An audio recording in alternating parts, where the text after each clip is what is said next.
మీ ఇట్లా అయితే కష్టమే. కూర్చొని అరవద్దాం. కూర్చొని ఏంటి ఏంటి సమస్య ఏంటి చెప్పండి, దేని గురించి?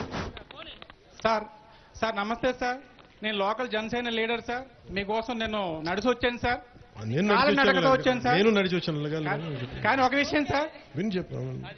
మీరు గొడవ పెట్టకుండా మామూలుగా మాట్లాడండి. మా లోకల్లో మరి రోడ్లు పడలేదు సార్, చాలా మంది బాధపడుతున్నారు. అదే కదా, రోడ్లు ఒకేసారి ఎలా వేస్తాం? మరి 1 by 1 రోడ్లు వేస్తాం కదా సార్, వేయించాలని కోరుకుంటున్నాను సార్. ఖచ్చితంగా. ఇంకొక విషయం సార్, పెన్షన్తో బాధపడుతున్నారు సార్.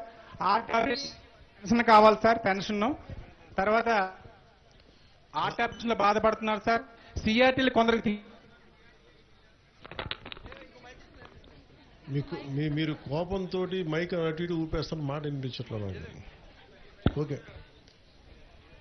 మీరందరూ పార్టీ తరపించున్నారు కదా, మీరందరూ మీకు ఒక లీడర్ ఉన్నారు కదా, ఆయన ద్వారా మీ రిప్రజెంటేషన్స్ అన్ని, మీ పిటిషన్స్ అన్ని పంపించండి, నేను ఫాలోఅప్ చేస్తాను. మీ అందరికీ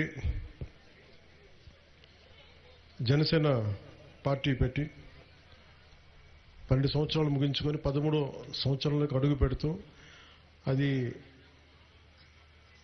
లక్షల మంది జనం మధ్య కాదు, మన నందిగరు గ్రామంలో డోలీ మోతలకు కూడా ఇబ్బంది, డోలీ మోతలతోటి సతమతమయ్యే గ్రామానికి విముక్తి కల్పించి అలాంటి గ్రామస్తులు